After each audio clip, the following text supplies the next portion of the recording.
अब बताओ, इतना बड़ा बंदर जो बगीचे में घुस जाए, लेकिन राक्षस स्वभाव से आलसी।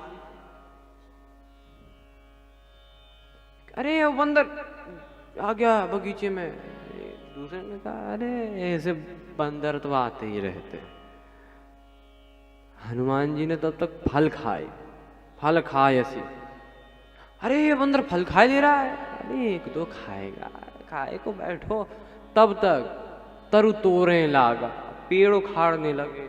अब सैनिकों को लगा कि फल गायब हो जाए तो कह दें कि इतने ही फल लगे थे, पूरा का पूरा पेड़ गायब हो जाए।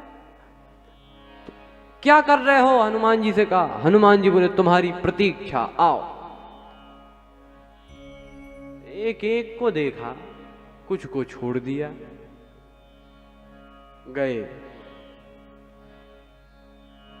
भट सुभट महाभट अंत में मेघनाथ आया। ब्रह्म अस्त्र तेहि साधा, कपि मन कीन विचार। जो न ब्रह्म सरमानौ, महिमा मिटई अपार। बंध गए, रावण के दरबार में पहुंचे। रावण ने कहा, बंदर तू कौन है? किसके बल पे बगीचा उजाड़ा? क्या मेरा नाम नहीं सुना? तू बड़ा निशंक दिखाई देता है। बोलता ही गया। हनुमान जी कुछ नहीं बोले जवाब में, प्रत्युत्तर में कुछ नहीं बोले। किसी ने कहा, जवाब क्यों नहीं देते? कहा, एक मुख वाला होता तो बोलते, 10 मुख वाले को क्या कहें, 10 तरह की बातें बोले। एक बार बादशाह अकबर ने बीरबल से कहा, बीरबल हम तुम्हारे पिताजी से मिलना चाहते हैं। बीरबल कहा, जी हुजूर। घर पे गए और कहा, वो बादशाह ने पिताजी आपसे मिलने के लिए बुलाया है। बीरबल के पिता सीधे साधे आदमी घबरा गए। अरे इतने बड़े बादशाह से क्या कहेंगे, कुछ बोलेंगे, कुछ मुंह से निकलेगा। बीरबल ने कहा, इतना डर रहे हो? तो कहा, एक काम करो, कुछ बोलना ही नहीं बादशाह से। अरे नहीं बोलेंगे तो और ज्यादा नाराज होगा। बीरबल ने कहा, हम सब संभाल लेंगे। अगले दिन बीरबल अपने पिता को लिवा कर आए। बादशाह ने कहा, कहिए खैरियत है? कुछ नहीं बोले।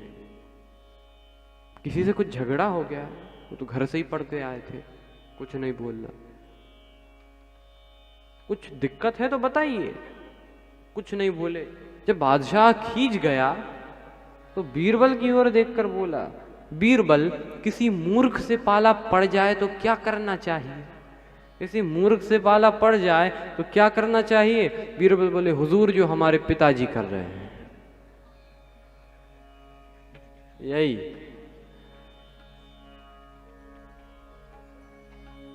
लेकिन जब हनुमान जी को मौका लगा तब बोले, जनक सुता रघुनाथ ही दीजिए। जब इतना कहा, मेरा अपमान करता है, मेरा गुरु बनता है। देख, मौत को श्री हनुमान जी के बगल में खड़ा किया रावण ने। और बंदर से कहा, देख बंदर, तेरे बगल में मौत खड़ी है। हनुमान जी नहीं डरे। रावण ने कहा, डरते क्यों नहीं?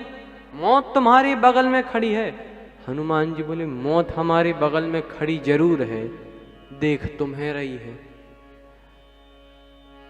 तो कहा, हमारे बगल में खड़ी है तो तुम्हें क्यों देख रही है? कहा, हमसे तो पूछने आई है कि रावण का भी मामला साफ करना है कि बाद में। रावण को बड़ा क्रोध आया। रावण ने कहा, अंग भंग करी पठैय बंदर, अंग भंग करी पठैय बंदर, अंग भंग कर पठैय बंदर, अंग भंग करी पठैय बंदर, अंग भंग करी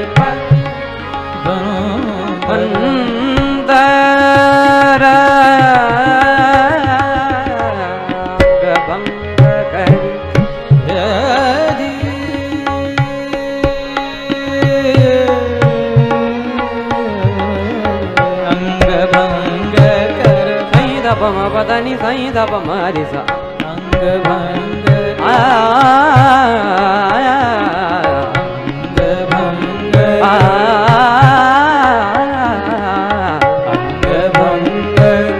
अंग भंग करी पठाई अंग भंग करी पठाई अंग भंग करी पठाई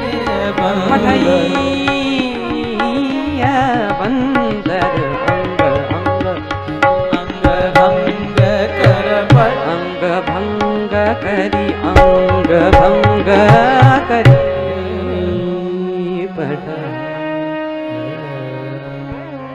बंदर के अंग भंग कर दिए जाए। राक्षस दौड़े अंग भंग करने। हनुमान जी ने सोचा कि अंग भंग करने की आज्ञा तो हुई है, लेकिन पता नहीं कौन से अंग भंग किए जाते हैं। और कहीं रावण को अंग भंग कराते समय अपनी बहन शूर्पणखा की याद आ गई कि उसकी नाक कान कटे थे, तो बंदर के भी नाक कान काटो। तो क्या ये नाक कटाकर भगवान के पास जाएं? भगवान ने यहाँ पर हमें भेजा है, तो क्या नाक कटाकर जाएं? और सही बात ये हमें भी सोचनी चाहिए कि भगवान ने भी हमें इस जगत में भेजा है, तो कम से कम इन विकारों के हाथों अपनी नाक कटाकर तो न लौटें। हनुमान जी सोचते हैं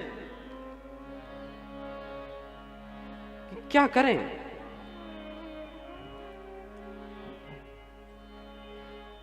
तब महानाटक निपुण वीर बजरंग बली ने एक काम किया।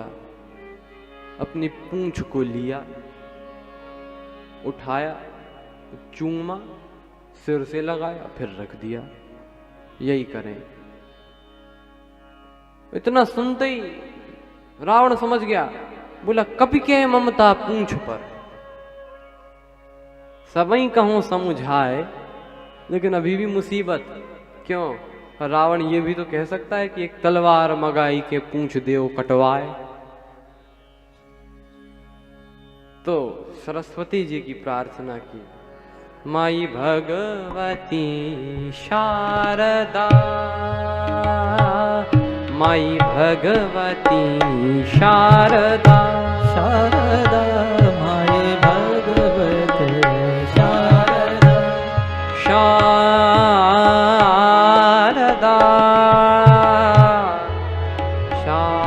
शारदा शारदा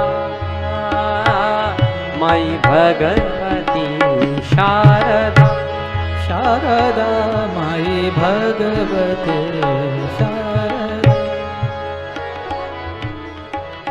जय मराल वाहिनी महारानी, जय मराल वाहिनी महारानी, मराल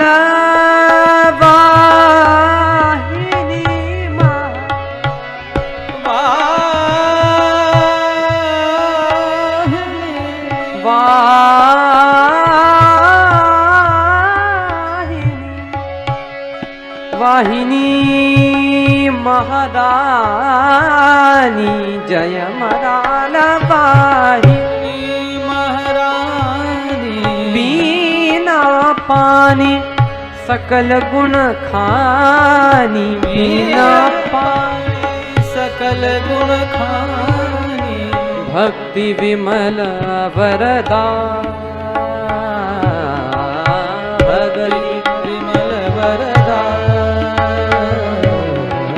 भक्ति विमल वरदा, माई भगवती शारदा, भगवती शारदा, शारदा भगवती शारदा, शारदा भगवती शारदा। गमदानि सगरे ग सरे सनि द पदनि ग पम पदनि स सनि द प मरे द नि स माई भगवती शारदा, भगवती शारदा, भगवती शारदा, भगवती शारदा। प्रार्थना की। रावण बोला तेल बोरी पट बांध पुनि पावक देहु लगाए। अच्छा, जहां का राजा इतना विचित्र हो, प्रजा कोई कम विचित्र होगी। रावण ने तेल का नाम लिया, तेल बोरी पट। लंका नगर निवासी बोले हमारे यहां घी की कोई कमी है। रावण ने घी का नाम नहीं लिया, लेकिन रहान नगर बसन घृत, वो घी से शुरू करते हैं। रावण के पास आए, महाराज घी तो खत्म है। मूर्खों, घी के लिए कहा किसने था? तेल बचाए, तेल में ही डुबो। तेल में डुबाने लगे। अच्छा, लंका नगर निवासी ये भी धर्म पुण्य का काम करते हैं। चंदा किया सबने, किसी के घर से थोड़ा तेल आया, किसी के यहां से थोड़ा घी, किसी के यहां से कपड़ा, ये भी बड़े भाव से चंदा देते हैं यदि किसी का जीवन नष्ट करना हो तो। लेकिन हनुमान जी पूंछ बढ़ाते जाएं, बढ़ाते जाएं। बाड़ी पूंछ कीन कभी खेला, सब लोग। इसके बाद हनुमान जी ने सोचा कि एक बार नगर में घूम लेते तो ज्यादा अच्छा रहता। क्यों? प्रसाद भी तो वहां वैसा वैसा देना पड़ेगा, जिनके यहां से जैसा जैसा चंदा आया है तो देख ले। तब तक रावण बोला बंदर को नगर में घुमा। हनुमान जी ने देख लिया सबके यहां से कुछ ना कुछ आया है, विभीषण के घर से कुछ नहीं आया। तो जब बस इन्हें प्रसाद भी नहीं देना है और तो सबको देना ही है। आग लगी पूंछ में।